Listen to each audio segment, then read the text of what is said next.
Pandemi COVID-19 berdampak begitu besar pada hidup kita. Hidup berdampingan dengan virus yang masih mengancam, tentunya membuat kita harus beradaptasi mengubah kebiasaan dan juga pola hidup yang kini kerap disebut dengan adaptasi kebiasaan baru. Biasanya, kita bisa beraktivitas dengan leluasa. Kini, di tengah pandemi ini, kita harus ekstra berhati-hati. Ada beberapa hal yang perlu diperhatikan agar kita tetap bisa beraktivitas sambil tetap melindungi diri sendiri dan juga orang lain. Salah satunya adalah dengan mencuci tangan. Namun, gaya hidup masyarakat modern yang menuntut segala aktivitas yang serba cepat dan praktis membuat kebiasaan mencuci tangan sering disepelekan. Masyarakat lebih memilih menggunakan hand sanitizer dibandingkan dengan mencuci tangan menggunakan air mengalir karena dirasa sangat praktis dan mudah dibawa kemana-mana. Centers for Disease Control and Prevention 2020 mengemukakan bahwa hand sanitizer mengandung alkohol 60% yang sangat efektif untuk membunuh bakteri, virus, dan mikroba. Kandungan antibakteri dan virus pada hand sanitizer rupanya bisa diolah dari bahan-bahan yang alami, di antaranya daun kemangi dan pegagan. Keberadaan daun kemangi dan pegagan sangatlah melimpah di bumi Priangan ini. Kedua jenis daun yang masuk ke kelompok tanaman herba ini sangat mudah untuk dikembangbiakan, baik di halaman rumah dengan skala kecil ataupun secara massal. Berdasarkan latar belakang tersebut, kami tertarik untuk mengulik lebih jauh kebermanfaatan daun kemangi dan pegagan dalam pembuatan hand sanitizer sebagai zat antibakteria yang efektif membunuh virus dan bakteri.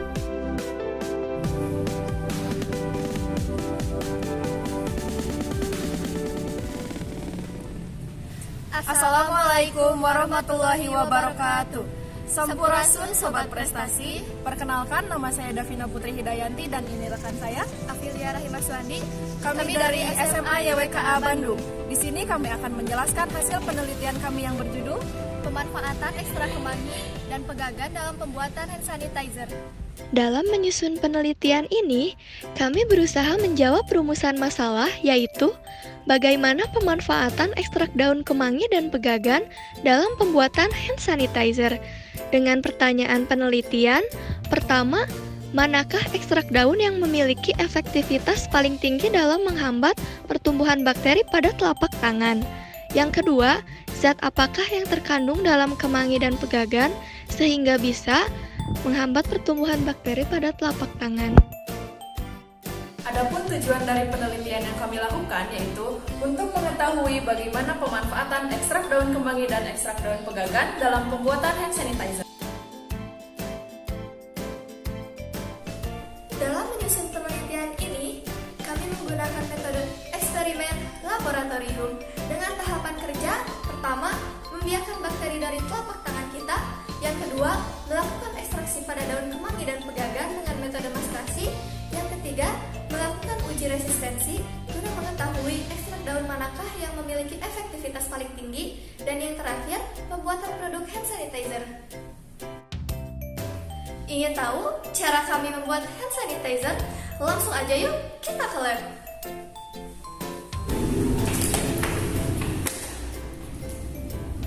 Berikut adalah alat dan bahan dalam membuat hand sanitizer dari ekstrak daun pegagan.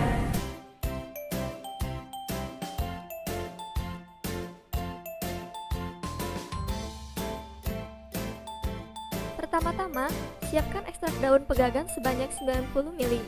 Kemudian, tambahkan alkohol 70% hingga mencapai volume 300 ml. Agar hand sanitizer tidak kering saat dipakai, kami menambahkan bahan moisturizer berupa gel aloe vera.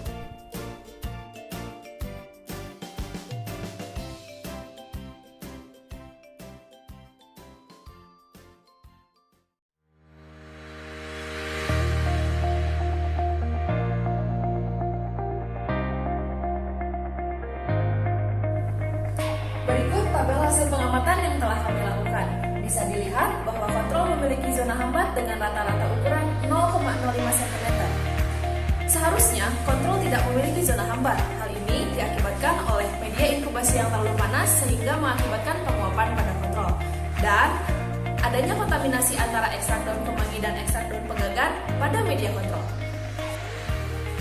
Kemudian, pada tabel ekstrak daun kemangi dapat dilihat bahwa zona hambat yang tumbuh memiliki ukuran rata-rata sebesar 0,07 cm.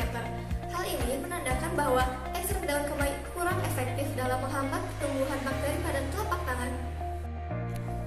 Selanjutnya, pada ekstrak daun pegagan, zona hambat yang tumbuh memiliki rata-rata ukuran mencapai 0,53 cm. Dapat dilihat bahwa ukuran ini merupakan ukuran yang paling besar daripada ekstrak yang kami uji lainnya. Hal ini menandakan bahwa ekstrak daun pegagan merupakan ekstrak yang paling efektif dalam menghambat pertumbuhan bakteri yang ada di telapak tangan. Yang terakhir, pada ekstrak campuran antara kemangi dan pegagan dapat dilihat bahwa zona hambat memiliki ukuran rata-rata sebesar 0,16 cm. Hal ini pula menandakan bahwa ekstrak campuran antara daun kemangi dan pegagan kurang efektif dalam menghambat pertumbuhan bakteri pada telapak tangan. Berdasarkan hasil penelitian yang telah kami lakukan, dapat disimpulkan bahwa ekstrak yang paling efektif yaitu ekstrak daun pegagan atau Centella asiatica.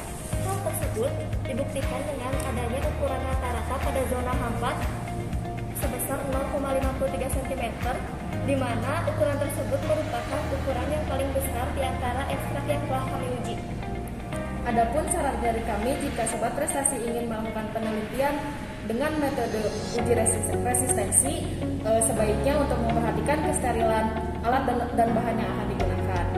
Dan juga jika sobat prestasi ingin menggunakan inkubator sederhana, sebaiknya memperhatikan lampu agar tidak terlalu dekat dengan media, agar tidak terjadi penguapan pada cawang petri yang diakibatkan oleh suhu yang terlalu tinggi.